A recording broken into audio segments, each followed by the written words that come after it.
ग्रीष्म ऋतु का समय, गर्मी का समय। मन में भाव आया, कृष्णदास जी पौड़े हुए थे लेटे लेटे, गले में थोड़ी गर्मी लगी तो जलपान किया। उसके बाद विचार किया कोई ऐसा फल खाया जाए जिससे थोड़ी गर्मी शांत हो। तो मन में विचार आया, बोले जरूर ठाकुर जी को गर्मी लग रही है, इसीलिए मुझे गर्मी लग रही है। निकल गए महाराज बाजार में लेने के लिए खरबूज। जैसे ही पहुंचे तो महीने का पहला फल आया था। लेने के लिए जैसे ही पहुंचे, दुकानदार से जाके बोला भैया कितने का लगाया, भाव मोल करो।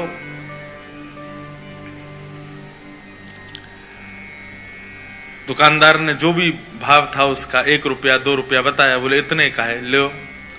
यहां कृष्णदास जी खरीदने लगे, इतने में ही राजा के सैनिक आ गए। सैनिकों ने आकर कहा, बोले नहीं, महीने का पहला फल है, पहले राजा की सेवा में जाएगा, बाद में किसी मंदिर मठ में जाएगा। कृष्णदास जी बोले यहां तो हमारे लाल जी की नाक कट जाएगी अगर ये फल राजा के यहां गया तो।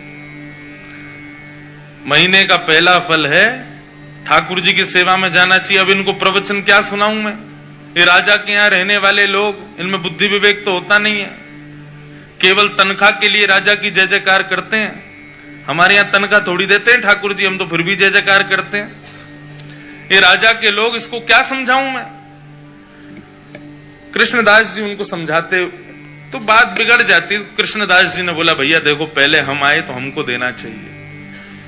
दुकानदार बोला पहले आप आए हो, लेकिन अगर इनको नहीं दिया तो ये दंड दे सकते हैं मुझे, राजा के लोग हैं, मैं तो इन्हीं को दूंगा।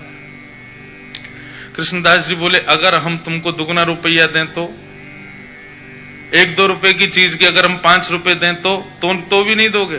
तो उसका मन थोड़ा लोभ में आ गया। उसने कहा भैया देखो, आप भले ही राजा के यहाँ से, लेकिन राजा सबका भला चाहता है ना, अगर इनकी वजह से मेरे घर की रोटी बढ़िया आ जाए तो फिर मैं इन्हीं को दे देता हूं, ये 4 रुपया दे रहे हैं।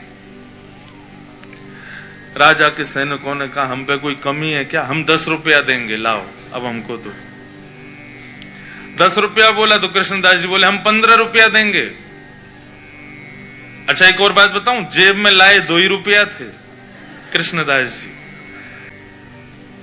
लाए 2 ही रुपया थे, लेकिन बातें देखो।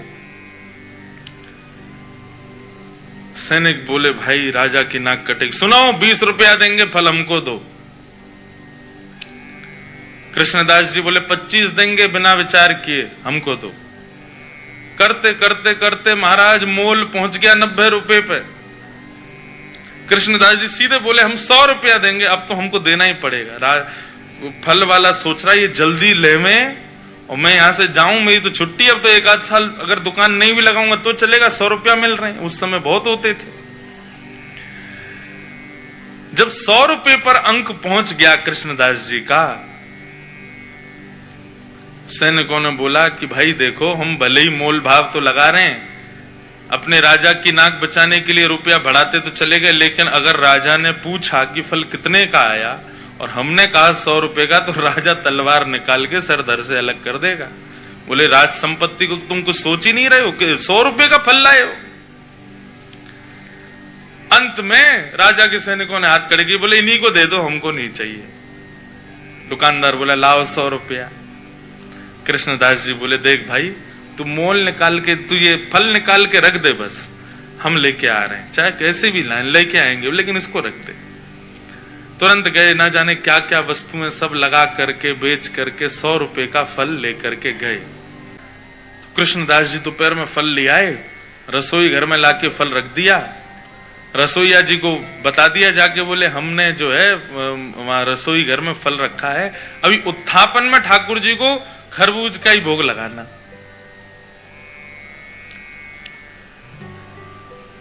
कृष्णदास जी बड़े प्रसन्न थे कि भैया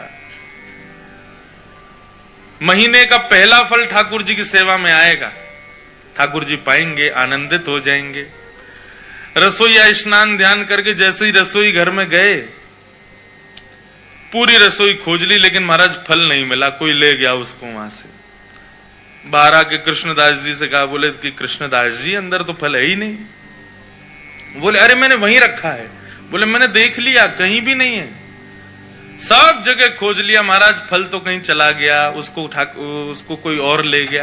कृष्णदास जी बड़े व्याकुल हो गए। बोले एक तो मैं अपने लाला की नाक बचावे के काजे राजा के सिपाहियन से लड़ झगड़ के लायो, 2 रुपया के फल को 100 रुपया को लेके आयो, कितनी वस्तु बेच के आ गयो। इस बात का दुख नहीं कि इतना महंगा लाया, इस बात का दुख नहीं कि इतना लड़के लाया, इस बात का दुख कि ठाकुर जी उसको पा ना पाए, कोई और ले गया। बड़े दुखित बैठे थे मंदिर के अंदर। उत्थापन का समय, अन्य फलों का भोग ठाकुर जी को लगा दिया, लेकिन कृष्णदास जी का मन बड़ा विचलित। पुजारी जी आए, बोले कोई बात नहीं, अब हमने अन्य फलों का भोग लगा दिया है, अब फिर कभी कृष्णदास जी, अब कृष्णदास जी किस किस को बताएं। रोते रहे, सब समझाते रहे कृष्णदास जी को। उत्थापन का भोग जब अनवसर हुआ और पुजारी जी ने बाहर आकर के जैसे ही कपाट खोलने की घोषणा की, सब दर्शनार्थी खड़े हो गए। कृष्णदास जी के भी नेत्र लाल पड़े थे। जैसे ही कपाट खुले तो क्या पाया, ठाकुर जी के उर्ध बाहु के ऊपर वही फल रखा जाता जो कृष्णदास जी लेकर के आए थे। रसोईया लाता उससे पहले ठाकुर जी रसोई घर में जाके ले आए उस फल को और अपनी भुजा में ला करके धारण कर लिया। जैसे ये दृश्य कृष्णदास जी ने देखा, मूर्छित हो गए।